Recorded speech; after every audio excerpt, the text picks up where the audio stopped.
오늘은 창세기 강의 25번째 시간으로 방주에 낸 창문이라는 제목으로 말씀을 전하겠습니다.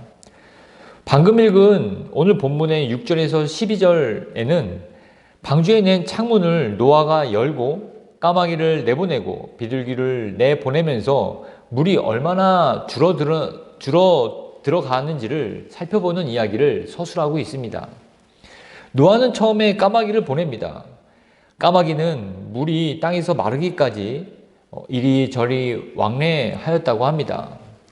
다음에는 비둘기를 내보냅니다. 첫 번째 비둘기는 발 붙일 곳을 찾지 못하고 다시 방주로 돌아오죠. 또 7일 후에 노아는 다시 비둘기를 내보냅니다. 두 번째 날아간 비둘기는 돌아올 때 그 부리에 새 올리브 잎사귀를 물어옵니다. 이것으로 노아는 물이 줄어들고 있다는 것을 확인합니다. 그리고 세 번째, 7일 후에 비둘기를 다시 보내자 다시는 돌아오지 않았다는 내용을 본문은 또 담고 있습니다. 노아는 방주에 낸 조그만 창을 통해서 푸른 하늘을 바라보며 새를 날려서 물이 얼마나 줄어드는지 측량하는 일 외에는 다른 어떤 일도 할 수 없다는 것을 우리는 알 수 있습니다.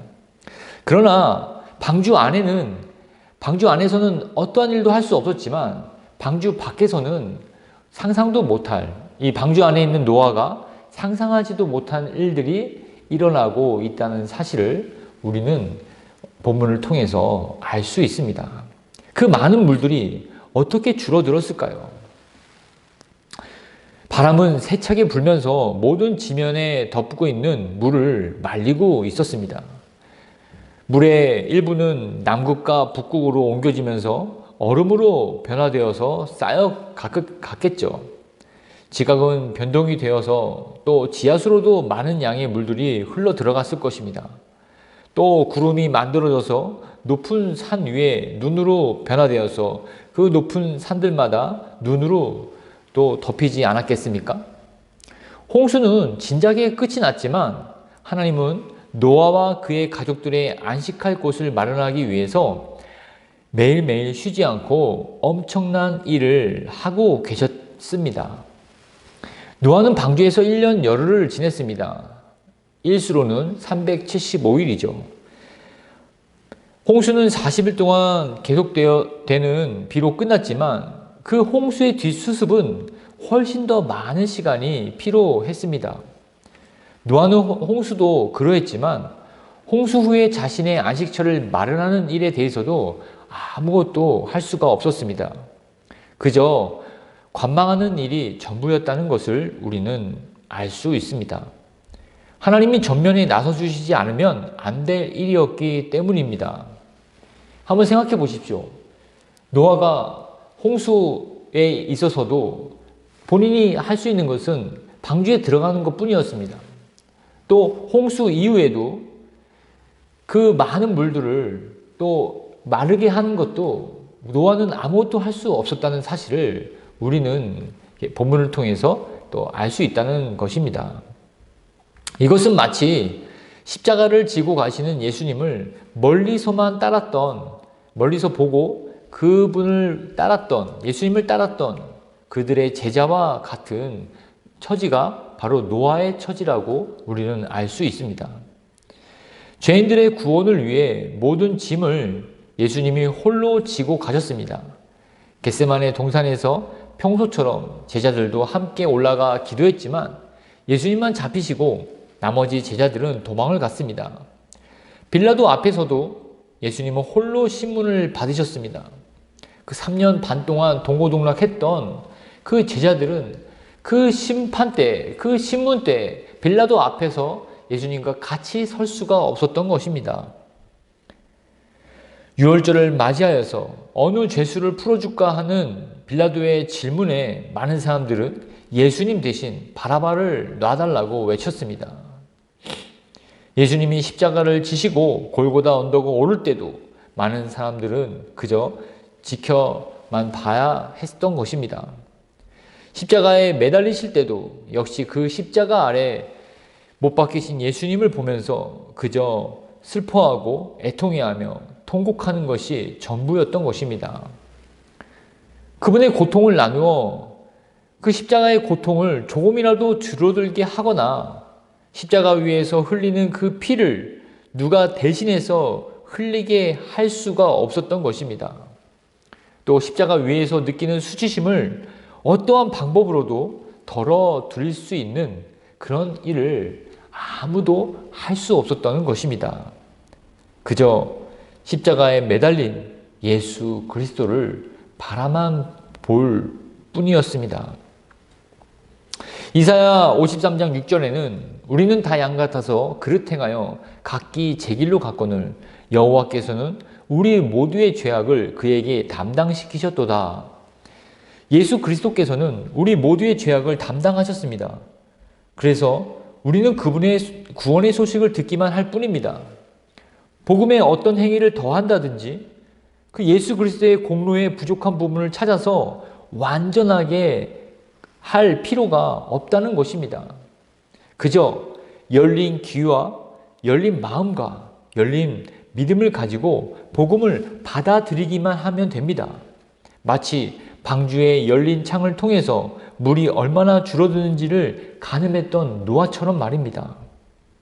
예수 그리스도께서 모든 구원을 홀로 이루셨기 때문에 우리는 그 구원을 선물로 받기만 하면 된다는 것을 우리는 복음의 어떤 그 정신을 통해서 알 수 있다는 것입니다.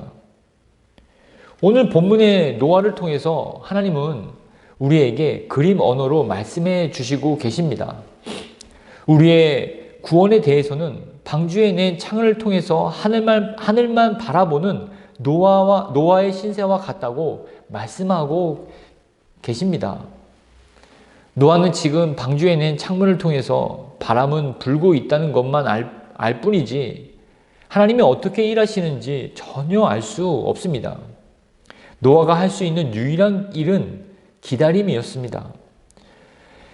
인내를 가지고 또한 믿음을 가지고 하나님을 기다리는 것, 그것이 노아가 할 수 있는 유일한 한 가지였다는 것입니다. 노아는 오늘 본문만 보더라도 노아가 얼마나 기다렸는지를 우리는 알 수 있습니다. 노아는 6절에 40일을 기다렸습니다. 비가 내리는 그 시간이 40일이지 않습니까? 또 10절에 첫 번째 비둘기를 보내고 7일을 기다리고 12절에 두 번째 비둘기를 날려보낸 후 또 7일을 기다렸습니다. 또 14절에 노아는 자기 나이 601년 둘째 달 20일 비로소 하나님이 나오라고 하실 때까지 기다렸습니다. 노아의 인내에 초점을 맞추는 것이 오늘 설교의 핵심은 아닙니다. 그러나 우리가 구원에 대해서 기다리는 것은 우리 믿음의 필수라는 것을 본문을 통해서 우리는 알 수 있다는 것입니다. 기다릴 수밖에 없는 인간의 처지를 잘 이해해야 한다는 것을 오늘 본문은 우리에게 교훈해 주고 계십니다. 더욱 정확하게 말씀드리자면 사람이 이 물을 말리는 일에 아무것도 할 수 없는 그 무능력함을 오늘은 또 볼 수 있다는 것입니다. 또 반면에 하나님은 그 방주 밖에서 많은 일들을 하고 있는 그 위대하심, 인간의 무능력함과 하나님의 그 위대하심의 그 간격, 이 간격이 얼마나 큰지를 우리는 본문을 통해서 깨달을 수 있다는 것입니다. 이러한 사실을 깨달은 믿음의 선배들은 한결같이 다음과 같이 선언한 바가 있습니다. 첫 번째는 모세입니다. 모세는 쫓아오는 이집트 병사들을 보고 두려워 떠는 이스라엘 백성들을 향해서 다음과 같이 외쳤습니다. 너희는 두려워하지 말고 가만히 서서 여호와께서 오늘 너희를 위하여 행하시는 구원을 보라. 출애굽기 14장 13절 말씀입니다. 이스라엘 백성은 아무것도 할 수가 없는 상태였습니다. 뒤에는 이집트의 바로의 정예군이 쫓아오고 있고 앞에는 홍해 바다로 막혀 있는 이 상황에서 한 번도 창이나 칼을 들어보지 못한 그런 평생 노예의 삶을 살았던 사람들이지 않습니까? 어떻게 싸워야 할지, 어떻게 그들과 맞서서 이 위기를 벗어나야 될지 전혀 상상도 생각도 하지 못하는 그 처지에서 모세는 너희는 가만히 서서 여호와께서 오늘 너희를 위하여 행하시는 구원을 보라. 가만히 있어라. 하나님이 너희를 구원해 주실 것이다. 라고 담대하게 외쳤던 것입니다. 또한 아람 나라와 전쟁을 하러 나온 그 병사들을 향해서 여호사밧은 이렇게 외쳤습니다. 이 전쟁에서 너희가 싸울 것이 없나니 대열을 이루고 서서 너희와 함께 한 여호와가 구원하는 것을 보라. 역대하 20장 17절 말씀입니다. 이 전쟁에서는 너희가 싸울 것이 하나도 없다. 다만 줄 맞춰서 서 있고 하나님이 어떻게 너희를 위하여 싸우시는지를 보기만 해라 라고 선포하고 있다는 것입니다.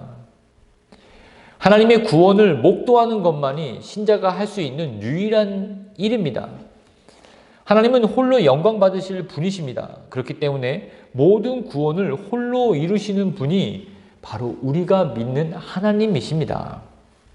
그래서 시편 기자는 다음과 같이 하나님이 우리에게 하시는 말씀을 이렇게 노래하였습니다.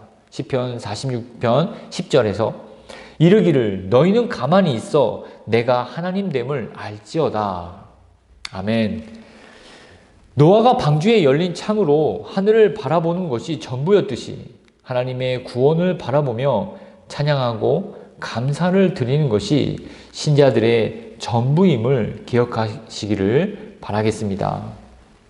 다음은 창세기 8장 13절에서 19절입니다. 제가 읽겠습니다. 601년 첫째 달 곧 그 달 초하룻날에 땅 위에서 물이 거친지라 노아가 방주 뚜껑을 제치고 본즉 지면에서 물이 거쳤더니 둘째 달 21의 날에 땅이 말랐더라. 하나님이 노아에게 말씀하여 이르시되 너는 내 아내와 내 아들들과 내 며느리들과 함께 방주에서 나오고 너와 함께한 모든 혈육 있는 생물 곧 새와 가축과 땅에 기는 모든 것을 다 이끌어내라. 이것들이 땅에서 생육하고 땅에서 번성하리라 하시매 노아가 그 아들들과 그의 아내와 그 며느리들과 함께 나왔고 땅 위의 동물 곧 모든 짐승과 모든 기는 것과 모든 새도 그 종류대로 방주에서 나왔더라. 우리는 이 부분에서 노아라는 한 인물에 초점을 맞출 필요가 있습니다. 노아 한 사람으로 말미암아 그의 가족이 구원을 받았습니다. 의인 한 사람으로 인해서 가족이 구원을 받았다는 것입니다. 그래서 믿음의 가정이 중요합니다. 노아의 아내는 노아의 믿음에 순종하였습니다. 그리고 세 아들들도 노아의 권위에 순종하였고 또한 며느리들도 그 시아버지에게 순종하는 그런 모습을 나타내 보였습니다. 기드온처럼 여호수아처럼 큰 믿음을 가지고 민족을 구하고 나라를 위기에서 구하는 그런 큰 믿음의 용사도 성경에서는 나타내 보이지만 노아처럼 자기 가족을 자기의 믿음으로 자기의 가족을 구하는 모습도 믿음의 용사로 우리에게 소개하고 있다는 것입니다. 하나님은 노아를 통해서 우리에게 하시고자 하는 말씀은 우리가 각자를 통해서 믿음의 가정을 이루어서 구원하시고자 하시는 계획이 있다는 사실을 깨닫기 위함입니다. 무슨 말입니까? 한 사람의 믿음을 견실하게 키우도록 하나님께서 계속 도와주시고 은혜를 주십니다. 그 한 사람만 구원받기 위함이 아니라 그가 갖게 되는 가정을 구원하기 위해서 작은 계획을 하나님은 갖고 계시다는 것입니다. 더 나아가서는 이웃이나 나라나 민족이나 또 어떤 위기를 구원하는 그런 계획도 있으시지만 모든 사람들을 향해서는 그 가족, 그 믿음의 가정을 형성해서 그 가족을 구원하기를 원하시는 그런 하나님의 그 계획을 우리는 엿볼 수 있다는 것입니다. 갓난아이가 태어나면 그 아이에게 믿음의 부모라면 유아 세례를 줍니다. 이 아이가 믿음이 있어서 주는 게 아니라 그 아이의 부모의 믿음을 담보로 그 아이에게 세례를 베푸는 것이죠. 그래서 부모의 역할은 지대하게 크다는 사실을 유아 세례를 통해서도 우리는 알 수가 있습니다. 또한 일제시대에 일본의 야쿠자가 조선에서 활동을 하였는데 그 야쿠자 무리의 우두머리가 하야시라는 사람이었습니다. 많은 사람이 이 하야시를 일본 사람으로 알고 있는데 이 사람의 본명은 선우영빈으로 1909년 평안남도에서 태어난 한국 사람이었습니다. 어렸을 때 일본으로 건너가 일본 야쿠자 패거리가 되어서 한반도의 대표 야쿠자로서 활동을 했던 것입니다. 제가 왜 이 선우영빈 이야기를 하고 있는 것입니까? 바로 정말 가정교육이 얼마나 중요하다는 사실을, 환경이 얼마나 중요하다는 사실을 이 하야시라는 인물을 통해서 우리는 엿볼 수 있기 때문이죠. 특별히 우리가 하나님이 노아의 믿음과 의로움을 보시고 그의 가족을 구원하실 때 그의 자녀 중에서 함도 있었음을 우리는 기억해야 할 것입니다. 함은 악한 자녀였습니다. 아버지에 대한 존경심이 없었으며 하나님을 경외하는 마음이 없던 자였지만 그도 방주를 통해서 구원을 받았습니다. 그의 자손들도 구스와 가나안인으로 이스라엘을 괴롭히는 민족이 되었지만 이런 함이었을지라도 노아의 믿음 때문에 방주를 통해서 구원을 받았다는 사실을 우리는 기억해야 할 것입니다. 그러므로 여러분들이 신앙생활을 할 때 여러분들을 통해서 꾸려질 가정을 염두에 두십시오. 나 혼자만 신실하면 되겠지. 나 혼자만 또 경건하면 되겠지. 라고 생각하지 마시고 나의 믿음을 더욱더 견실하게 키워서 하나님을 아는 지식을 또 많이 또 갖게 되어서 또 자녀를 또 아내를 또한 남편을 또한 그리스도께로 인도하는 일에 열심을 내야 한다는 것입니다. 흘러보내야 된다는 것입니다. 가르쳐야 한다는 것입니다. 교육해야 된다는 것입니다. 이러한 마음을 갖고 신앙생활을 한다면 하나님의 그 은혜의 통로, 복의 통로로 또 귀하게 쓰여질 줄을 또 소망합니다. 우리는 이러한 한 사람을 통해서 그의 가족이, 그의 가정이 또한 그의 가문이 구원을 받은 예를 얼마든지 찾아볼 수가 있습니다. 라합을 보십시오. 라합의 믿음으로 그의 집 모두를 구원을 받지 않았습니까? 그러나 반면 아간은 어떻습니까? 아간은 그 자신의 범죄로 인해서 그의 집안 식구뿐만 아니라 그의 소유와 가축 모두가 돌로 맞아 죽고 불사름을 당했습니다. 정말 아간을 생각하면 아간이 그 탐심을 못 이겨서 그런 전리품을 취하지 않았습니까? 근데 그의 아내와 그 전쟁에 나가지도 않았던 그 아이들은 같이 돌에 맞고 불에 태워 불살름을 당했다는 사실들을 우리가 안다면 너무나 참 이렇게 한 사람의 믿음이 대표성을 띠고 있다는 사실을 우리는 또 한 번 알 수가 있다는 것입니다. 그러므로 우리는 내 한 사람의 믿음으로 말미암아 적어도 나와 나의 가정은 구원받게 할 수 있는 소망을 품고 올바른 믿음을 갖기를 정진해야 한다는 것입니다. 또한 성경은 물이 거친 것을 알고 방주 밖으로 나온 것이 아니라 노아는 하나님이 방주에서 나오라는 말씀을 듣고 나왔다고 우리에게 알려주고 있습니다. 그러니까 노아는 하나님의 말씀으로 방주 안으로 들어갔고 하나님의 말씀을 따라 방주에서 나왔다는 것입니다. 그렇죠. 노아가 언제 방주에 들어갔습니까? 막 이렇게 하늘을 바라보면서 비가 막 내리니까 야, 이때다! 들어가자! 하고 노아가 외쳐서 들어갔습니까? 아닙니다. 하나님이 들어가라고 했을 때 노아와 그의 가축들은 방주에 들어갔습니다. 그리고 비둘기 계속 날리면서, 새들을 계속 날리면서, 과일도 가져오고, 뭐도 가져오고, 막 하면서, 땅이 다 말랐나 보다. 나가자! 하고 나갔습니까? 아닙니다. 땅이 나간 줄은 알았지만, 하나님께서 나가라! 라고 하는 말씀이 있기 전에, 노아는 방주를 떠나지 않았다는 사실을 우리는 발견할 수 있다는 것입니다. 자신의 사명을 말씀과 함께 시작하고 마칠 때도 말씀과 함께 마쳤습니다. 이것은 우리의 구원을 완전히 이루기 위해서는 말씀으로 시작하고 말씀으로 마쳐야 한다는 것을 우리에게 가르쳐주고 계신 것입니다. 갈라디아 교회 성도들이 어떻게 해서 바울에게 책망을 듣게 되었습니까? 갈라디아서 3장 3절 말씀에 너희가 이같이 어리석느냐? 성령으로 시작하였다가 이제는 육체로 마치겠느냐? 성령의 인도하심을 따라 복음을 받아들인 갈라디아 교인들이 사는 것은 육신으로 살게 되니까 다른 복음을 받아들이게 되었습니다.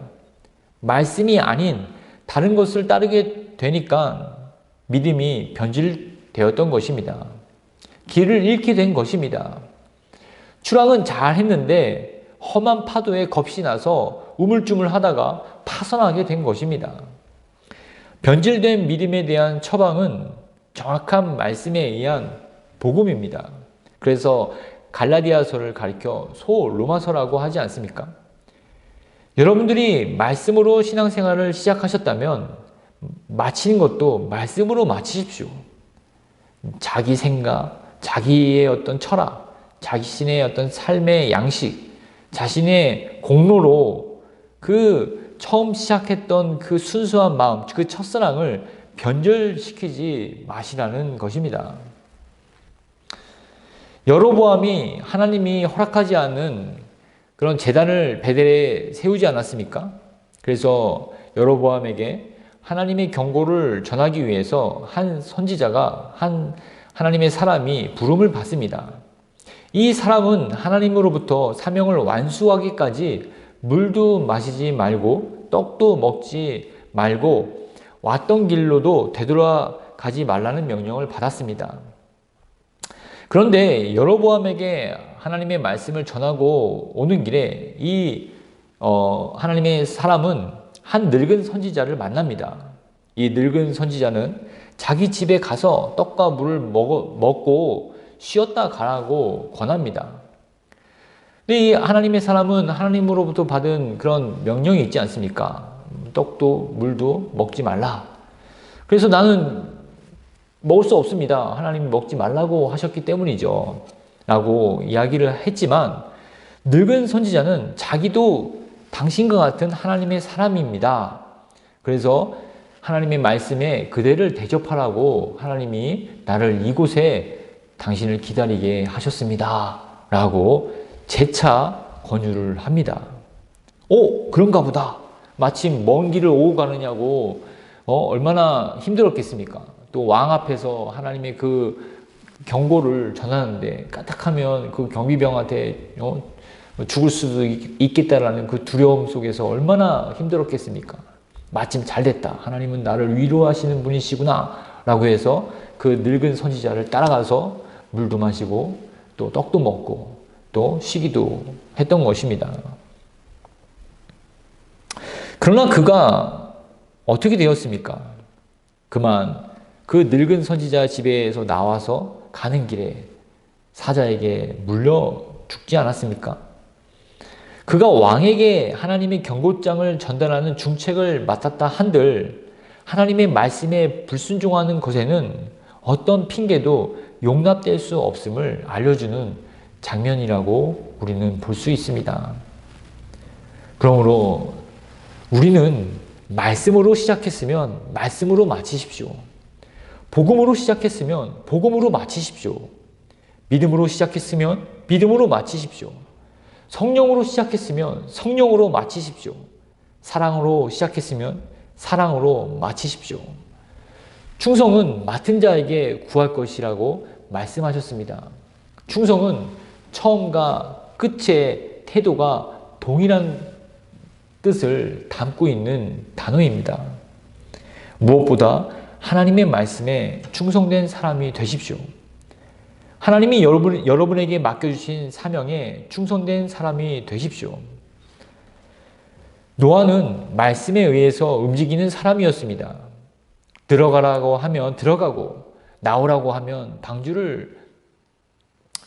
나오라고 하면 나오고, 방주를 만들라고 하면 만들고, 거기 있으라고 하면 그곳에 있었습니다.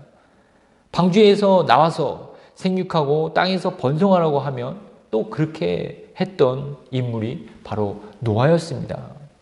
자기가 어떤 때를, 어떠한 방법을, 어떤 시기를 결정하지 않고 오직 하늘의 음성, 하나님의 그 말씀, 하나님의 그 명령에만 귀를 기울이며 자신의 삶을 영위해 나갔던 인물이 바로 노아였던 것입니다. 노아처럼 충성스럽게 하나님께 또 순종하시는 또 저와 여러분이 되시기를 주의 이름으로 축원드립니다. 다음은 창세기 8장 20절에서 22절 말씀입니다.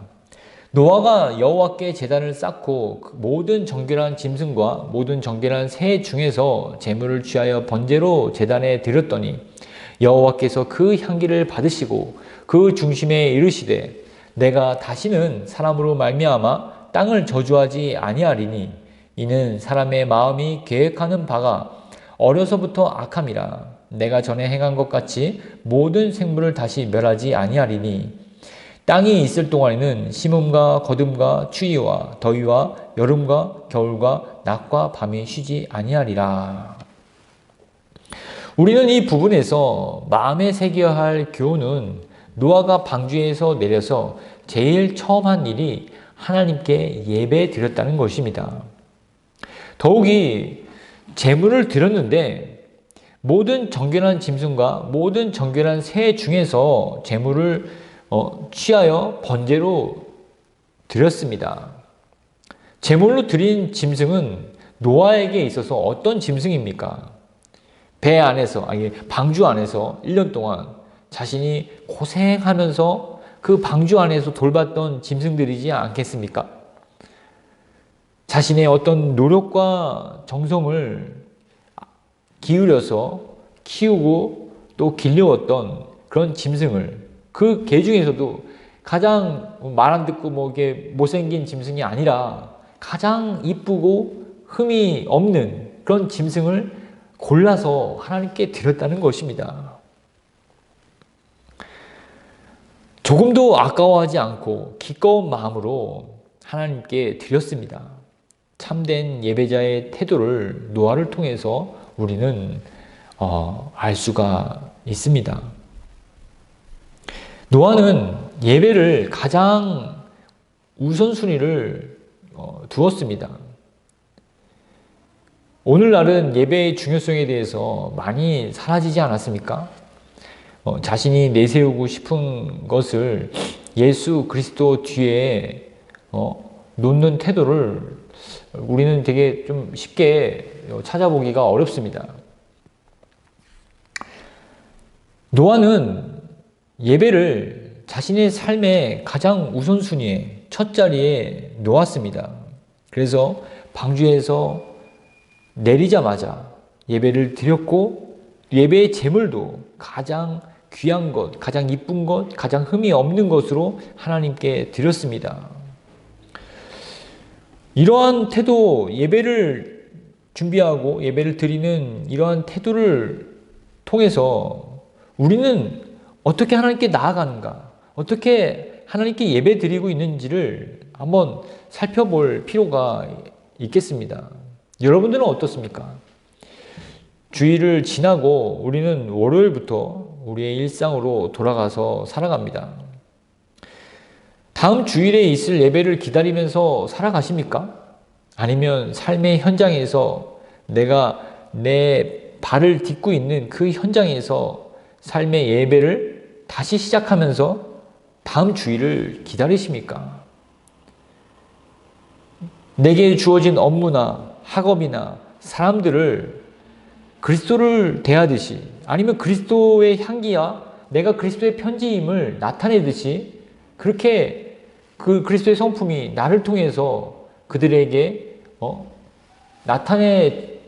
나타내지듯이 그런 바램으로 사람들을 대하고 자신에게 주어진 과업이나 학업을 대하고 계십니까? 우리는 주님의 종입니다. 내가 주님께 속해 있음을 다시 확인하는 시간이 예배의 시간이기도 하지만 또 내 일상에서 드리는 개인의 예배, 삶의 예배를 통해서도 내가 누구인지를 나타내는 그러한 현장이라는 말씀입니다. 노아는 방주 안에서도 하나님께 예배드렸고 방주를 나와서도 하나님께 제사드리며 하나님을 경외하는 삶을 살았습니다. 어디에 있든지 어느 날이든지 주님께 자신이 속해 있다는 사실을 늘 나타내는 그런 삶을 노아는 살았던 것입니다. 우리도 동일하게 교회 안에서만 신자가 아니라 교회 밖에서도 노아처럼 하나님께 우리의 가장 좋은 것을 우리가 하나님으로부터 받은 그 신의 성품에 참여하는 그 기회가 내 삶에 펼쳐져 있음을 늘 자각하고 살아가면서 하나님께 영광과 존귀와 찬양을 드리는 또 은혜와 진리교회의 모든 성도들 되시기를 주의 이름으로 축원드립니다. 기도하겠습니다.